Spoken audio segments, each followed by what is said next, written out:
All right, this tells us that volume for a rectangular prism is just length times width times height. So if they gave us a rectangular prism, this could be 8, 4, and 2. The volume would be 8 times 4 times 2. So 8 times 4 is 32, times 2 is 64. All right, something to look out for is just a couple of things. Let's say this is a pool, right? Let's say this is 20 feet. This is 8 feet. And then this height here is 5 feet, but it's only filled up to the 4-foot line. If you want to know the volume of water, you're going to use 20 times 8 times 4, because the water only goes up to 4. It doesn't matter that the pool is 5 feet deep.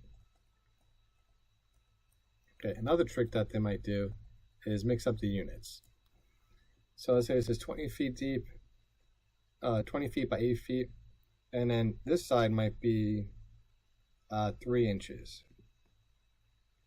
Trying to find the volume in cubic feet, you got to change 3 inches to feet.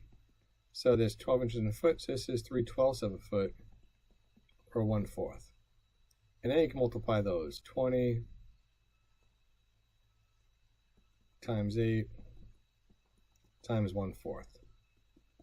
And you get 40. So 40 feet cubed. You can excel with Cadell.